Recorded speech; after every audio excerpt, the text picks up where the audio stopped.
Comment scraper des téléphones sur Google Maps? Parce que oui, sur Google Maps, l'entreprise a la possibilité de noter son numéro de téléphone. C'est donc une information que l'on va pouvoir récolter, que l'on va pouvoir scraper en faisant une recherche Google Maps, somme toute assez basique, avec un nom de profession et une localisation.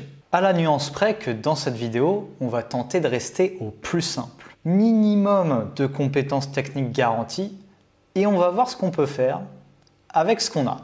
C'est parti. Pour l'exemple, j'ai fait une recherche de restaurant à Lyon et la première chose que j'ai fait, c'est que j'ai commencé par scroller la page parce que vous n'êtes pas sans savoir que Google Maps, ça fonctionne avec un système de scroll infini, c'est-à-dire que si on ne scrolle pas, grosso modo, on a 7 éléments, mais plus on scrolle et plus on a accès à de nouveaux éléments. Une fois que j'ai scrollé un petit peu, je vais pouvoir utiliser Barden. Bien évidemment, je vous passe toute la partie de vous créer un compte parce que c'est pas très intéressant. Mais une fois que vous avez fait tout ce processus, qu'est-ce qu'on fait? Eh bien, on va pouvoir cliquer sur Explore. Et vous voyez qu'on a différentes choses que l'on peut faire. Nous, ce qu'on veut, c'est un scrapper. Je vais donc cliquer sur Scrapper. On va rechercher un scrapper particulier. Alors, qu'est-ce qu'on recherche? On recherche quelque chose en lien avec Google Maps. Et on a quelques suggestions en dessous. On va prendre le plus simple, on va voir ce que ça va nous donner. Je clique sur Get, ça me dit que ça va récolter des informations à partir d'un onglet Google Maps, ce qui est notre cas. On va du coup cliquer sur Try It, et là on me demande le nombre d'éléments maximum que je souhaite obtenir. On va commencer avec 30, c'est-à-dire 30 restaurants. Je vais faire Save to my playbooks and run. Là je vais donner un nom à mon playbooks. Un playbook, si vous voulez, c'est la façon dont ils appellent un workflow, c'est-à-dire une automatisation dont l'exécution se fait manuellement. On va l'appeler sobrement Google Maps. Je clique sur Save et là ça me demande simplement de mettre mon input. Donc mon input, je peux soit mettre une URL ou soit tout simplement l'onglet qui m'est proposé, à savoir les restaurants à proximité de Lyon. Et maintenant ça me retransfère sur mon onglet et ça me donne bel et bien les 30 lignes. Je peux faire View 27 more rows, ça va m'ouvrir un nouvel onglet, encore une fois. Et qu'est-ce qu'on a? On a le nom du restaurant, on a la note, on a le nombre d'avis, le type, la localisation, l'URL de la fiche Google Maps, et c'est à peu près tout.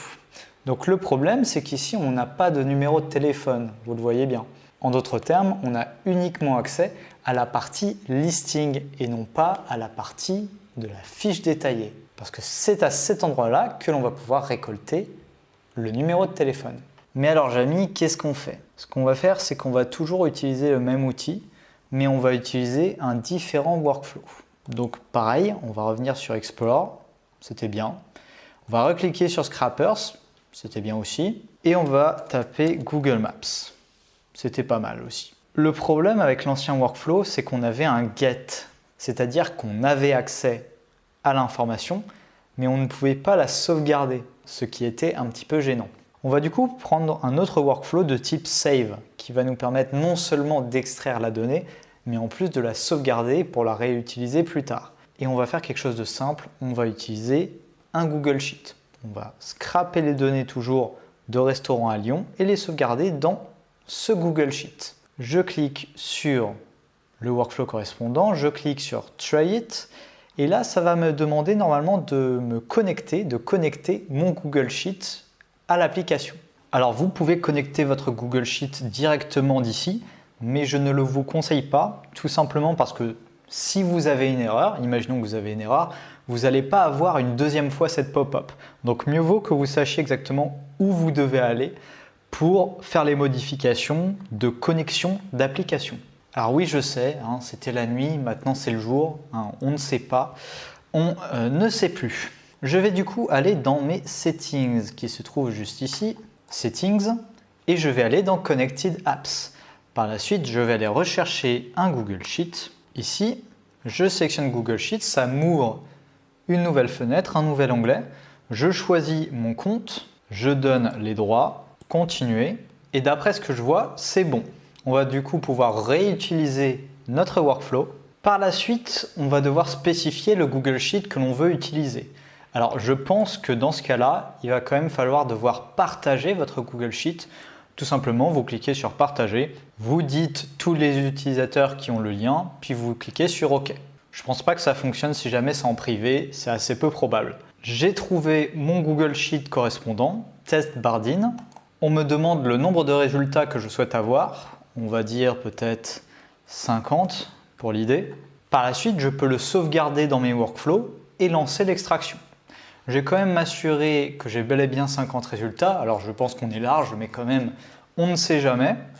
Je vais scroller encore quelques fois. Voilà, là on devrait être bon sur 50. On revient, Save to my playbooks et Run. On va donner un nom, on va dire Google Maps, je sais pas, 50 résultats. On fait Save. Il ne reste plus qu'à insérer notre URL Google Maps en tant qu'input ou tout simplement directement l'onglet où je me trouve. L'onglet Google Maps, on est parti. On attend quelques instants. Finalement, on a nos résultats. Ça a pris environ une dizaine de minutes pour avoir 50 données, enfin 50 données ou presque parce qu'on en a 44 au final. Bon, c'est pas très grave, il y a toujours un petit peu de perte. Ou peut-être j'ai simplement pas assez scrollé la page sur Google Maps. Mais surtout, il y a quelque chose qui est un peu dérangeant, c'est que on a une erreur sur la seule colonne qui nous importait vraiment dans ce tutoriel. Et c'est une erreur de formatage. Comme on peut le voir, on a des numéros de téléphone de type +33 avec des espaces tous les 2 chiffres. Donc en d'autres termes, Google Sheet va appréhender ça comme étant une formule, ce qui n'est pas du tout le cas. Nous, ce qu'on veut, c'est du texte. Et pour être totalement transparent, j'ai cherché la solution pendant 1h30 et j'ai absolument rien trouvé. Enfin si, une solution, ce serait de mettre un apostrophe au début de la cellule. Mais autant vous dire que ce n'est pas vraiment une solution très viable si jamais on avait des centaines et des centaines de lignes.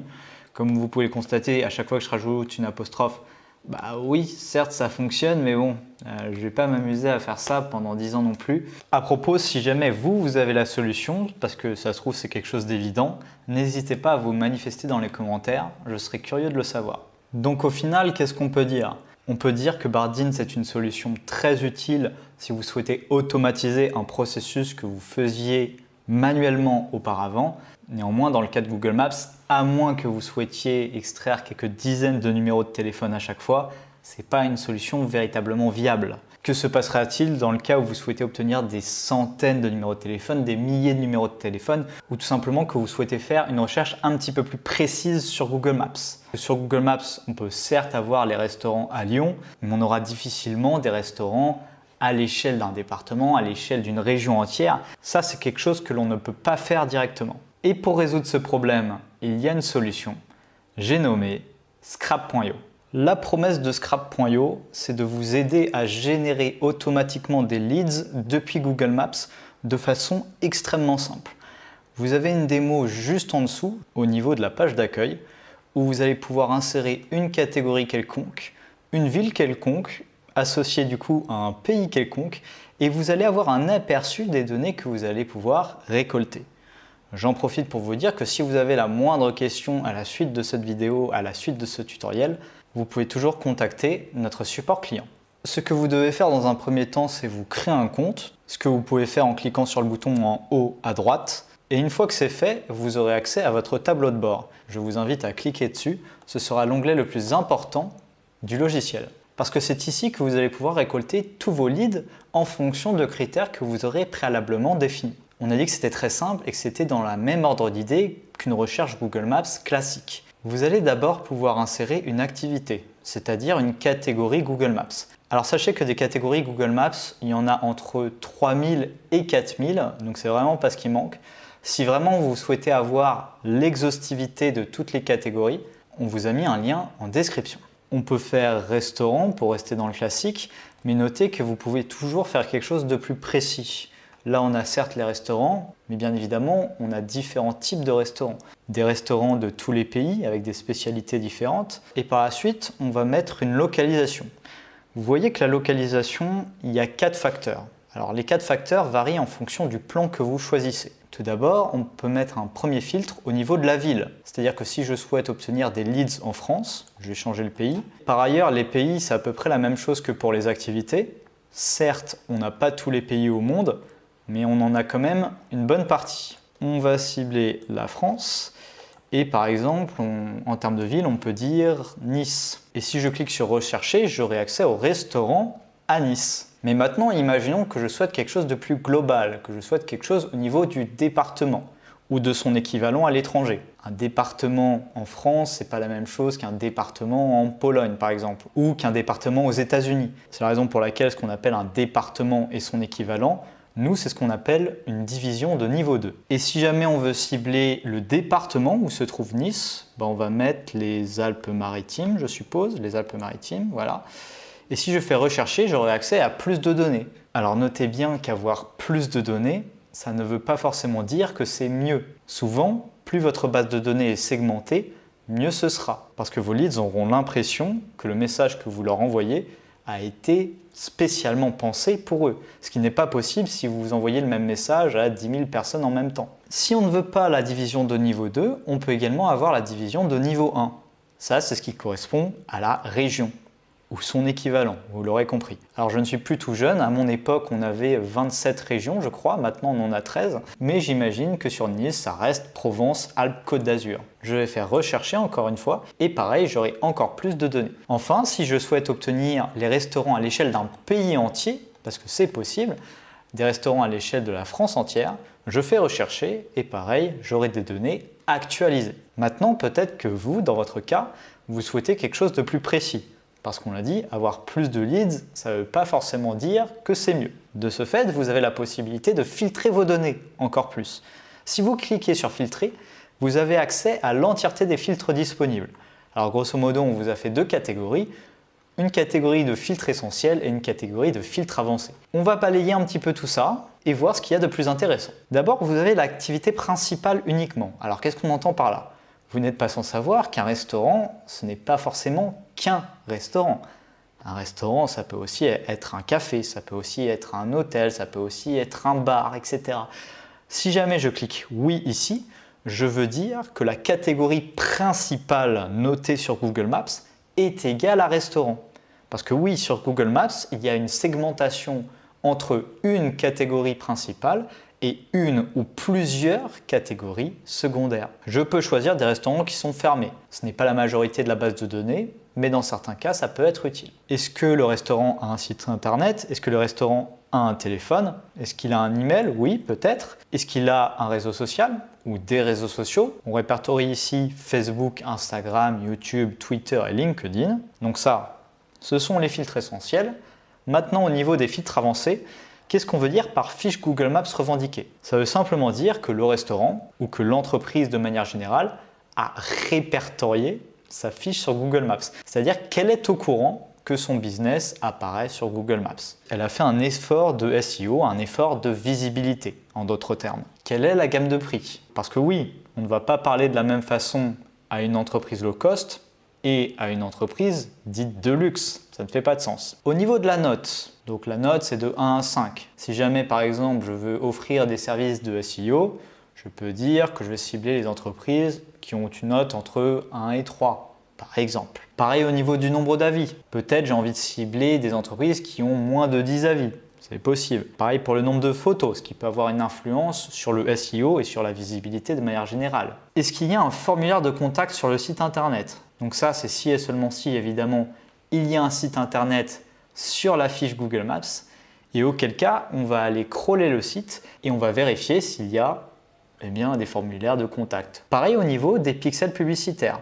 Alors les pixels publicitaires, ça prend différentes formes, mais vous allez par exemple savoir si l'entreprise a fait des efforts à dépenser du budget sur LinkedIn Ads, sur Facebook Ads, ce genre de choses. Et une fois que vous avez fait tous vos filtres, vous cliquez sur filtrer et vous allez avoir des données plus segmentées. J'ai toujours plus de 10 000 résultats, donc peut-être que je vais remettre mon filtre au niveau de la ville pour avoir quelque chose d'un petit peu plus centré. 1362, peut-être je peux me permettre d'être encore plus précis. On va remettre email et téléphone pour voir.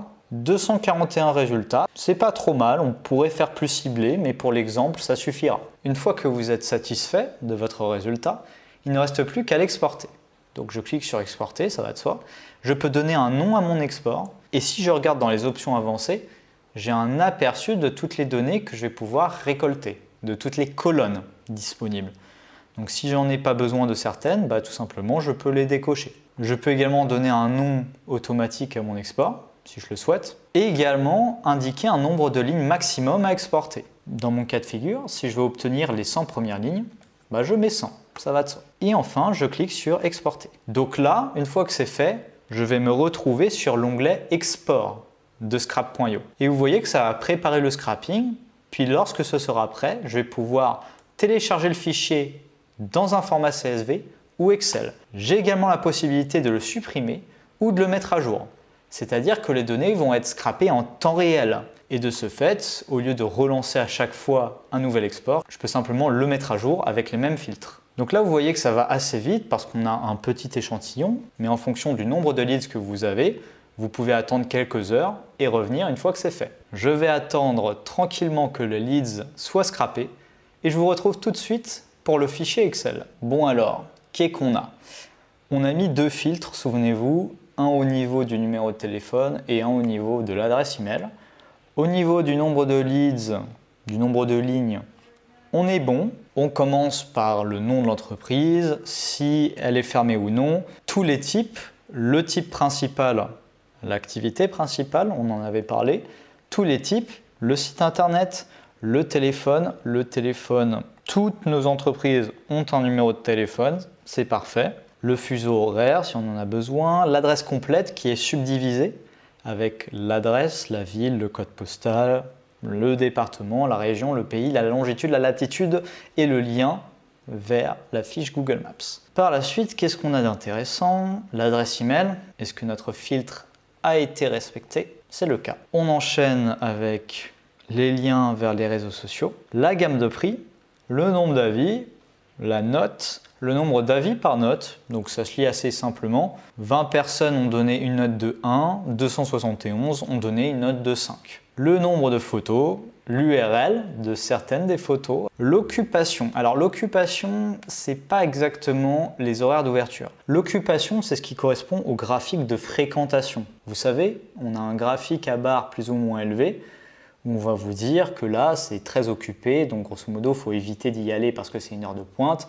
mais entre 7h et 8h, ça va. Parce que les horaires d'ouverture, on les retrouve un petit peu plus loin, juste là. Les caractéristiques que vous retrouvez dans l'onglet Options ou Services, si je ne m'abuse. Par la suite, on change de couleur, ce qui veut dire qu'on a une autre caractéristique, et plus spécifiquement, on a des caractéristiques liées au SEO. Si l'entreprise a un site internet, quel est le titre du site?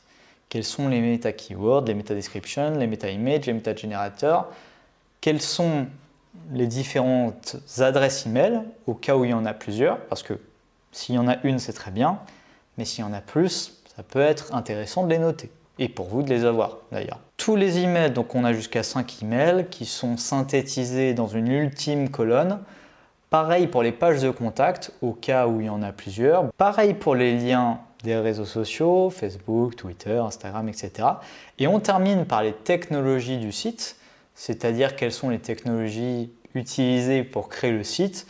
Vous savez, WordPress, Wix.com, ce genre de choses. Et enfin, on termine par les pixels publicitaires. Facebook Ads, Google Tag Manager, encore Facebook Ads, etc. C'est la fin de cette vidéo. J'espère que ça vous a plu. Si c'est le cas, n'hésitez pas à mettre un like et à vous abonner. Et bien évidemment, si vous avez la moindre question, on reste à votre disposition et vous pouvez vous manifester dans les commentaires. Je vous dis à la prochaine.